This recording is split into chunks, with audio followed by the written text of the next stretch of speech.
ما يمكنش يدوز العيد بلا ما تحطي هاد الرغيفات اولا مخيمرات في الطبله ديالك ديال الفطور ديال نهار العيد اللي كيجيو صراحه ما شاء الله، وكيجيو مورقين وزوينين وكيجيو بريستيج، شي حاجه زوينه. السلام عليكم متتبعين، كنتمنىكم تكونوا بخير وعلى خير وفي احسن الاحوال.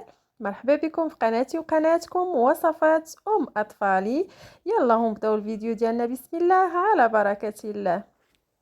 اول حاجه عندي جوج ليف ديال الدقيق الفينو اولا الدقيق الصلب. بالنسبه لخوتنا اللي متابعينا من الدول العربيه.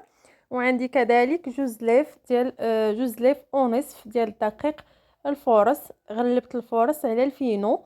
وعندي كذلك شويه ديال الملحه، وعندي راس معلقه ديال الخميره الفوريه. وعندي كذلك العسل كيف ما شفتوا معايا.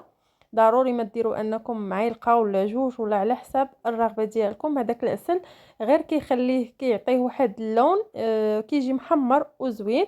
هنايا غنبدا كنجمع، راه كنجمع بالماء بارد يعني من صنبور. كيف ما كتلاحظوا معايا. حاولوا انكم تجمعوا العجينه ديالكم يعني في الاول مرخوفه باش ما تعذبكمش وانتم كتدلكوها. كنتمنى اخواتي الا كانت اول زياره لكم القناه ما تنسوش انكم تشتركوا وتفعلوا الجرس وباش يوصلكم كل جديد ديال القناه. وكذا ولما لا بارطاجيوها مع الاهل والاصدقاء لكي تعم الفائده، وباش القناه حتى هي دير بلاصتها ما بين القنوات الكبرى. بطبيعه الحال الى عجبكم المحتوى ولا شفتوها انها كتستحق، هنا بعد ما جمعت العجينه ديالي كيف ما شفتوا معايا كندلكها مزيان مزيان. بغيتو تدلكوها يعني دلكوها، ما بغيتوش تدلكوها راه غير تخلطوها هكا العجين ديالكم حتى ما يبقاوش لكم دوك الكويرات ديال العجين.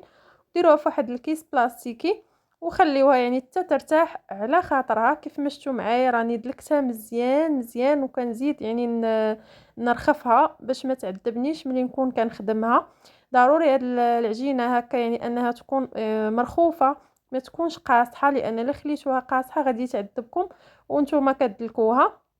انا جبت هاد البلاستيكه درت فيها شويه ديال الزيت باش ما تلصقش ليا فيها العجينه كيف ما كتلاحظوا معايا.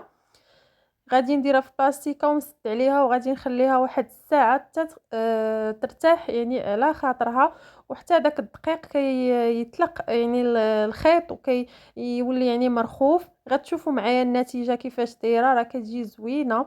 هنايا بعد ما ترخف يعني خليته ساعه، غادي ندوز باش نبدا نشكل فيه على كويرات صغارين. يعني ديروا الكويرات في يعني في الحجم كبارين على المشماشه شويه، يعني ما تكبروهمش بزاف.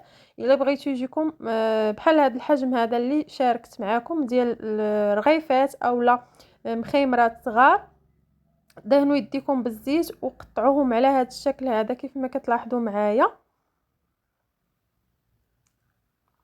غادي نستمر بحال هكا حتى غادي نكمل العجين ديالي كامل. في هذه الاثناء هذه راني كندوب الزبده باش غادي نورق.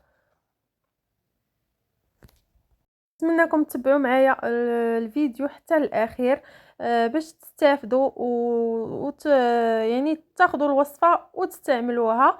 كيف ما كنقولها لكم دائما كنبغيكم انكم تفرجوا في الفيديو وتجربوا الوصفه، ماشي غير تكون كمشاهد صافي وتمشي. بالعكس لا، كنبغيكم يعني تشوفوا الفيديو وتجربوا الوصفه ديالي وترجعوا تجاوبوني كيفاش جاتكم. هنايا بعد ما كملتهم خليتهم غطيتهم وخليتهم حتى ترخفوا مزيان مزيان باش ما يعذبونيش وانا كنخدمهم. هنايا دهنت سطح العمل بالزيت مزيان باش تدور معايا العجينه بكل سهوله وما تقطعش ليا. كيف ما كتشوفوا معايا راه العجينه مرخوفه وخدات يعني وقتها باش ارتاحت. هنايا غادي نطلق في الاول غير بالزيت ومن بعد عاد غادي نورق بالزبده. كيف ما كتلاحظوا معايا العجينه يعني راه ناجحه. ملي كدير لكم العجينه بحال هاد الفقاعات تاكدوا ان العجينه ديالكم راه ناجحه مليون في المية. هنايا كندير كنستعن بشويه ديال دقيق الفينو اللي ممكن انكم تعوضوها بالسميده الرقيقه حتى هي كتجي زوينه بزاف. كنبدا نطوي على هذا الشكل هذا. كيف ما كتلاحظوا معايا راني سبق وشاركت معكم فيديو ديال الملوي هكا كبير. دابا نخليه لكم ان شاء الله في صندوق الوصف اللي كيهمها الامر بطبيعه الحال. ادخل وتفرج فيه، راه زوين حتى هو بزاف وكيجي مورق بهذه الطريقه هذه وساهل. يعني تخرج ليا كميه اللي هي وفيره، كتخرج كميه كثيره. بعد ما ضغطت عليه هكا بالاصابع ديالي كنبدا نجمعوه على هذا الشكل هذا، كنروليه. الملويات راه كيجيو صغيورين، يعني راه ما كيجيوش كبارين بزاف، كيجيو حتى في الحطه كيجيو يعني راقيين في الشكل. بعد ما جمعتها سرحت ليها يعني هذاك العجين اللي كيبقى ليا في الاخير وجمعته من في الجوانب.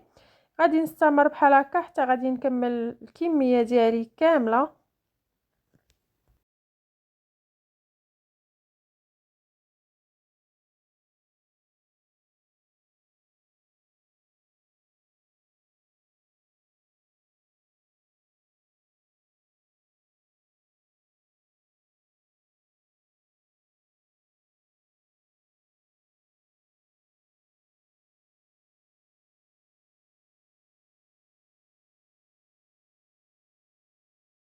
الطريقه سهله بزاف وعمليه، ممكن انكم تخدموا بها بالنسبه للنساء اللي كيبغيو يخدموا على راسهم. راه سهله بزاف وما كتشتش لكم يعني الايد دغيا كتخدموها وكتخرجوا بها يعني واحد الكميه اللي هي كثيره. وكيف ما قلت لكم راه ما كتاخذش الوقت كثير نهائيا. هاد الطريقه انا من نهار وليت كنديرها يعني ولات معتمده عندي. يعني دغيا كتوجدي في واحد الوقت قليل كتوجدي كميه اللي هي كثيره. نستمر بحال هكا حتى نكمل الكميه ديالي. خليكم مع الفيديو.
ملي كتكونوا كتخدموا ضروري انكم تغطيوهم بلاستيكه باش ما ترباش لكم عليهم واحد القشره.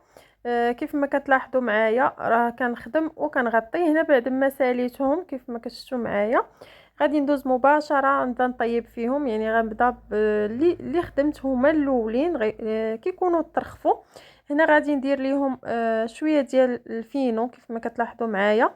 ممكن انكم ديروا السميده الرقيقه حتى هي كتجي مزيانه وكيجيو بحال الشكل ديال المخيمرات. كيف ما قلت لكم كيجيو يعني زوينين بزاف، ما كيجيش فيهم يعني ما كيجيوش مزيتين نهائيا. ما ترقوهمش بزاف يعني خليهم على سمك متوسط. يعني ما يكونوش رقاقين بزاف وفي نفس الوقت ما يكونوش غلاظين. حاولوا انكم تضغطوا عليهم في الوسط مزيان، لانه هو اللي كيبقى معجن. الا ما ضغطتوش عليه كيبقى معجن. الجوانب خليوهم غلاضين باش ما يبسوش ليكم ملي تكونوا كطيبوهم. هنا غادي نستعن بالزبده والزيت باش كيجوني المخيمرات ديالي مورقين وفي نفس الوقت خايدين واحد اللون اللي مذهب وزوين. غتشوفوا معايا في الشكل النهائي كيفاش غادي يجي اللون ديالهم. هنايا خليت المقله ديالي حتى سخنات مزيان كيف ما كتشوفوا معايا. غندير جوج يعني في مره واحده. الا عندكم هذيك البلانشا راه زوينه هذيك حتى هي، ممكن انكم ديروا حتى 7 ولا 8 دفعه واحده. هنا ما تغنوش عليهم باش ما يتحرقوش ليكم. حاولوا انكم نتوما تبقاو تدوروهم هكا باش يجيو يعني لون موحد، يجي فيهم لون موحد كما شفتوا معايا. راه كيجيو ما شاء الله. كنتمنى منكم فعلا انكم تجربوهم وترافقوهم في المائده ديالكم في رمضان او من غير رمضان، او لا بالنسبه للسيدات يعني اللي كيخدموا على رسوم هكا لي كوموند غينفعوهم بزاف. وغادي كوني على يقين ان الكليان ديالك غيبقاو دائما كيطلبوهم ليك. غادي نستمر بحال هكا حتى غادي نكمل الكميه ديالي كامله بنفس الطريقه.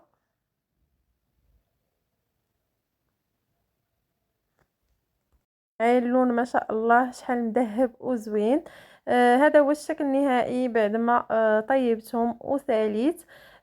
كنت يعني نقدموهم مع العسل اولا الزبده والعسل اولا زيت الزيتون، كيبقى لكم الاختيار.